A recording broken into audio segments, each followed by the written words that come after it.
विधायक और कथावाचक ने यज्ञ की कलश यात्रा के बाद मजार पर किया चादरपोशी। कल होगी यज्ञ मंडप प्रवेश व मंडप फेरी।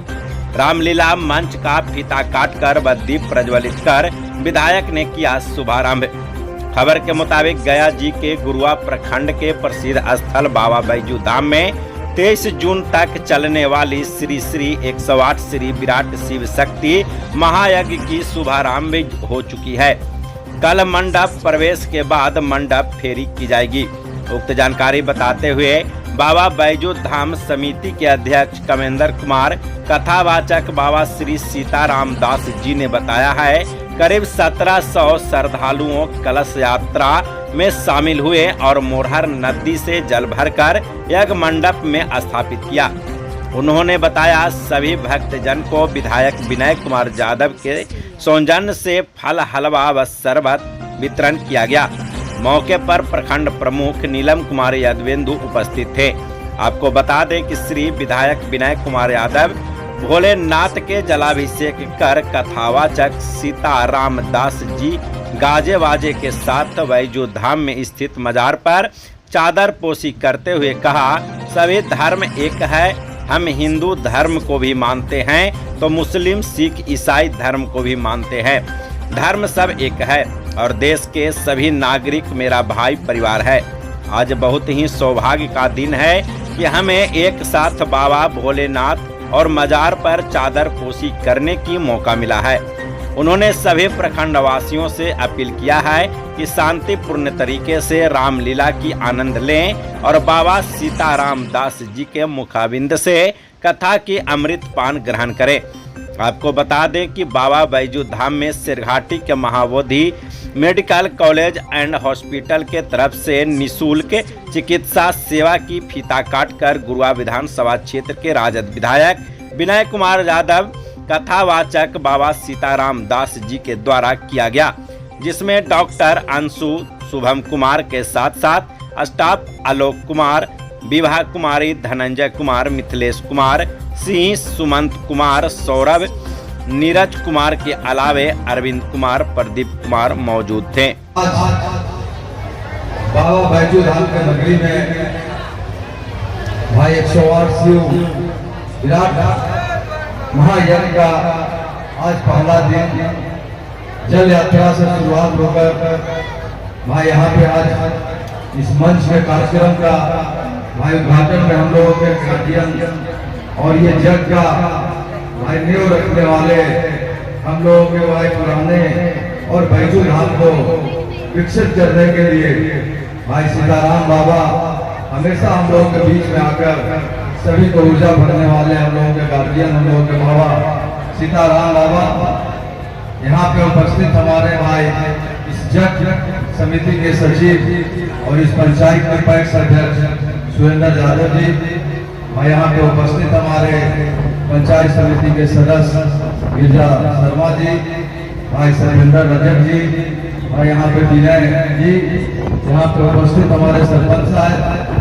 और मंचासीन सभी हमारे नेतागण और यहाँ पे उपस्थित इस जग समिति के सभी सदस्यगण और आज भाई रामलीला का शुरुआत करने के लिए सभी यहाँ पे मंडलीगण और यहाँ पे उपस्थित सभी हमारे अभिभावकगण, गार्जियन जो भी जग में यहाँ पे आए हैं, सभी श्रद्धालु भक्त सभी को मैं अपने तरफ से हार्दिक अभिनंदन वंदन और बाबा भोलेनाथ के इस नगरी में भगवान भोलेनाथ और अनजान शरीफ जी के भाई चरणों में मैं प्रणाम करता हूँ, आशीर्वाद करता हूँ और आप सब लोगों को हार्दिक अभिनंदन और बधाई करता हूँ।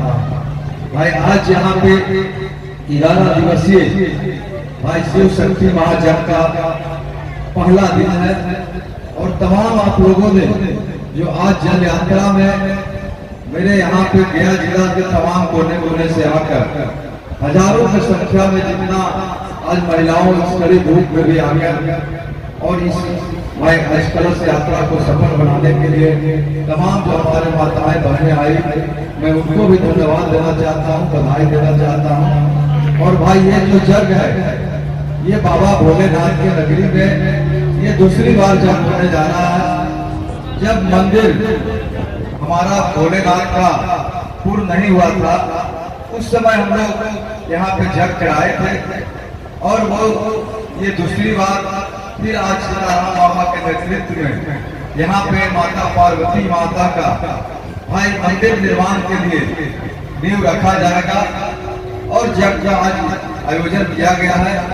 इस जग से यहाँ संदेश पूरे देश में जाएगा, क्योंकि सब लोगों ने जानते हैं कि देश में जिस तरह से आज दंगा फसाद, एक दूसरे में भाई भाई में झगड़ा, हिंदू मुस्लिम और कुछ लोग वोट के राजनीति करने वाले लोग हैं, लेकिन यही बाबा नगरी से जो संदेश आएगा ये पूरे देश के लिए मिसाल कायम होगा कि बाबा के नगरी में आज जग कमेटी ने अपना जग कराया अपना भोलेनाथ की कृपा से। और बगल में जो हमारे मजार है अनजान शरीफ जी का, उस पर जग कमेटी के लोगों ने जाकर चादरपोशी करके अपने पड़ोसी के अपने लोगों को जिस तरह से हमारा भगवान भोलेनाथ का मंदिर को सज धज कर तैयार किया गया है, उसी तरह से मजार को भी सज धज कर तैयार किया गया। ये बहुत बड़ी संदेश इस बैजू नगरी से जाएगा।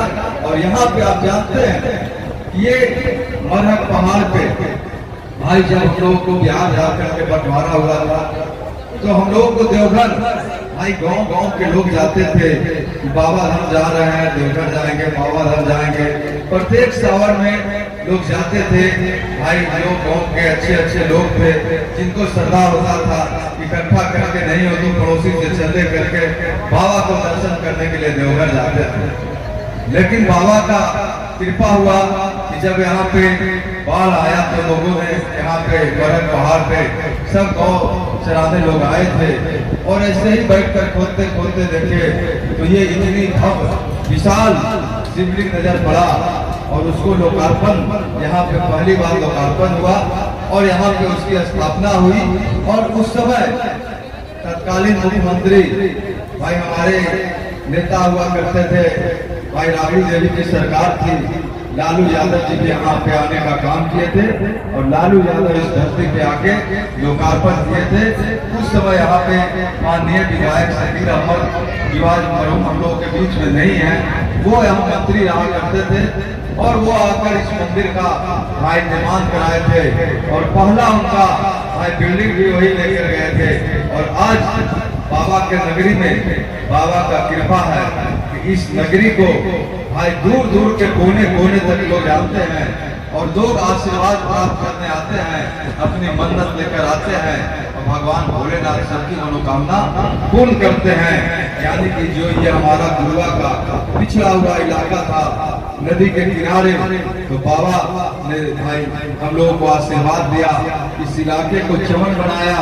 और मैं जरूर कहना चाहता हूँ कि आज नहीं तो कल देख लीजिएगा, आने वाला जो कल है वो निश्चित ये बाबा का जो रूप है वो इस इलाके का नहीं पूरे बिहार में चर्चित रहेंगे। और जो भीड़ होती है सावन में, लाखों लोग यहाँ पे जलाभिषेक करते हैं, उस भीड़ को आप लोगों ने देखा होगा, ये बाबा की शक्ति है। और उन्होंने अपने शक्ति से यहाँ पे आज इतनी भीड़ रहती है कि हम लोग सावन में उस भीड़ को संभाल नहीं पाते हैं और इतनी श्रद्धालु आते हैं। तो आज बाबा का कृपा है। और तमाम यहाँ पे जो हमारे जग के कमेटी के लोग हों, आसपास के लोग हों, तमाम लोग को हम लोग संदेश देने के लिए इसलिए खड़ा हूँ कि भाई आप लोग जो यहाँ पे अतिथि देव भव, जो भी जग में हमारे श्रद्धालु आएंगे वो मेरे अतिथि होंगे। मैंने यहाँ पे भाई जब भोले बाबा का शिवरात्रि के उद्घाटन में या सावन के मेले का उद्घाटन में मेरी पत्नी पहली बार यहाँ जिला पार्षद हुई थी, तीसरी बार वो नेतृत्व कर रही है, लगातार 2 बार प्रमुख है। मैं भी विधायक बना, मेरे पिता भी जिले का चेयरमैन बने, 2 बार वो भी बने और मैं भी आज चेयरमैन हूँ। तो बाबा का कृपा है, गुरुआ की महान जनता का कृपा है, आप लोगों का कृपा है। लेकिन मैं जब भी उद्घाटन में आता हूँ उस दिन से आता हूँ जब स्थापना काल से शुरुआत हुई, तो हम लोग जरूर बोलते हैं ये अतिथि देव भव, यानी कि अतिथि मेरे लिए भगवान है। उनको हर सेवा करना हम लोगों को दायित्व होता है। हम लोग एक एक अतिथि को अपने भगवान रूपी अपने उसको हम लोग को सेवा करना है। किसी को कोई श्रद्धालु को कष्ट नहीं हो, कोई भी हमारे भक्त को कोई कष्ट नहीं हो। और ये जग आपका जग है, भले ही जग कमेटी के लोग हो या बाबा, ये सबका आशीर्वाद से मुझे जग का अध्यक्ष बनाया गया, नेतृत्व दिया गया है। लेकिन ये तमाम जग के मालिक हमारे जग के जो सदस्यगण है, जो कमेटी है, और आप लोग तमाम जनता है, जो आप लोगों को ये जग को सफल बनाना है। और तमाम लोग, बाबा बहुत सी बातें बोले हैं, जग में जो बातें होती है प्रवचन काल से चलेगा लगातार 10 दिन तक के, वो आपको यहाँ पे अच्छे अच्छे बात बताएंगे और उसको जीवन में उतारने की जरूरत है। खास करके भाई आप सब लोग जानते हैं कि दुनिया में शिक्षा से परिवर्तन होता है। आप लोग शिक्षित बनिए भाई, आगे बढ़िए।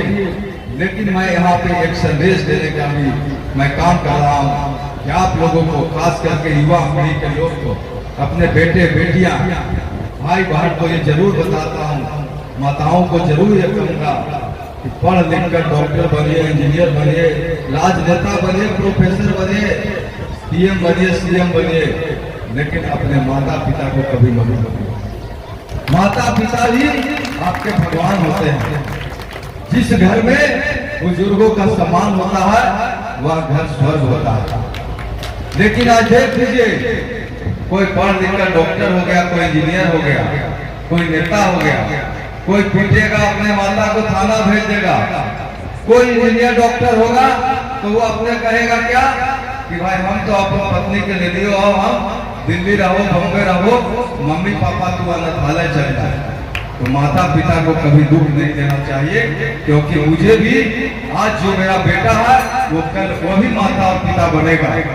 ये जो है, ये समय जो बीत जाता है वो लौटता नहीं है। सब जानते हैं कि जो 8वां में है वो 9वां में जाएगा, वो 5वां में नहीं जाएगा।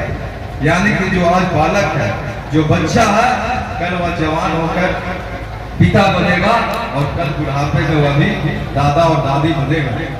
मैं अपने माताओं से भी कहना चाहता हूँ, बहुत से हमारे बहनें हैं, जब शादी होके आएगा भाई, हमारे दुल्हन बन के जब नए नए आते हैं तो वो कहते हैं कि हम पति के साथ रहेंगे, सासू माँ के साथ नहीं रहेंगे। लेकिन आपको भी सोचना चाहिए कि आपको भी एक दिन सासू माँ बनना है।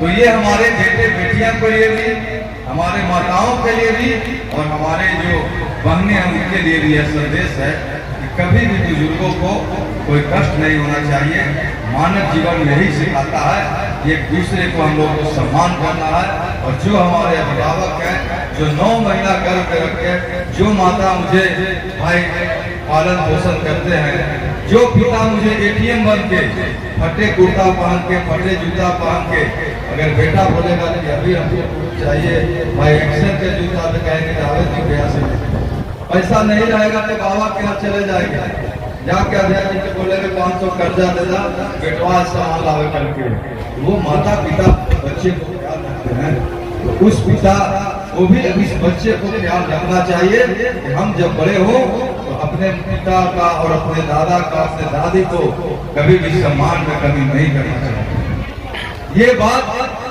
आज समाज सुधारने के लिए और समाज में जो प्रवृत्तियां इसके लिए बहुत जरूरी है। हम लोग भाई जनप्रतिनिधि होने के नाते देखते हैं, रोज कोई न कोई आता है तो झगड़ा करके आएगा। तो दुख कब होता है कि जब करतो कि हमारा बेटवे मारदूतों से शराब फट गया। बताइए कितना बड़ा दुख होता है कि हम ही अपने माता को सर फाड़ दिए, हम ही अपने पिता को सर फाड़ दिए। तो ये बात को सोचनी चाहिए कि जो जीवन है अनमोल रत्न है, आपको भगवान जीवन दिए हैं जीने के लिए, खुशियां मनाने के लिए, कि अपने जीवन को खुशी रखे भाई, आगे बढ़े और जीवन को आगे आनंदमय जिए। ये जीवन चंद मिनटों का है, ये जीवन चंद मिनटों का है। ये कोई नहीं जानता है कि जो लोग यहाँ पे हैं वो हो सकता है सवेरे नहीं रहे। ये बाबा के कृपा से कितनी बहुत फ्यूज कर जाएगा कि कोई नहीं जानता है। तो इसलिए हम लोग अपना अपना जो कर्तव्य है उसको निभाने का काम करेंगे। जिसका जो दायित्व है उसको ईमानदारी पूर्वक निभाना चाहिए लोगों को भाई आगे बढ़ने के लिए। तो मैं बाबा भोलेनाथ से मैं प्रार्थना करता हूँ, विनती करता हूँ कि भाई इस इलाके को सुख शांति समृद्धि दे, लोगों को अपार शक्ति दे, अपार लक्ष्मी दे और आपसी भाईचारे के साथ जीवन जीने का उनका भाई एक शक्ति दे। लोगों का जो है आपसी भाईचारा बने रहा, खास करके मेरे गुरुआ विधानसभा भाई के हमारा जो लोग हैं वो आपसी भाईचारे के साथ जिए और आपसी भाईचारे के साथ उनकी तरक्की हो और इस इलाके को गरीबी को दूर करने के लिए ही बाबा बैजूराम आए। मैंने बोला कि आने वाला जो कल है वो देखिएगा इस इलाके में बढ़िया बढ़िया 5 स्टार होटल खुलेंगे, अच्छे अच्छे यहाँ पे होटलें खोला जाएगा, रेस्टोरेंट होगा। आप देख लीजिए, पहले 5 होटल होता था, 25 हुआ, आज मेले का दर्जा हो गया। तो हम लोग भी चाहते हैं, इस सरकार से हमेशा हम लोगों ने मांग किया है, छोटे छोटे मेले को दर्जा मिल गया, वहाँ पे सरकारी कार्यक्रम होती है, लेकिन सरकार का जो कहीं न कहीं जो यहाँ पे है वो आप समझ रहे हैं कि तो रंगी नीति कहा जाता है कि उनके यहाँ विधायक नहीं है। तो आज यहाँ पे इतनी भव्य मंदिर और इतनी बढ़िया आदमी के बाद भी हम लोग प्रयास कर रहे हैं कि भव्य यहाँ पे जो है यहाँ पे मेले का दर्जा हो और सांस्कृतिक कार्यक्रम सिर्फ एक बार सरकारी दर्जा से हुआ है। तो हम लोगों ने सदन में कई बार रखा है, कई बार हमने पर्यटन मंत्री और जो हमारे कला संस्कृति मंत्री है उनको लेटर लिखने का काम किया। हम लोगों ने यहाँ पे डीएम साहब को बुलाया।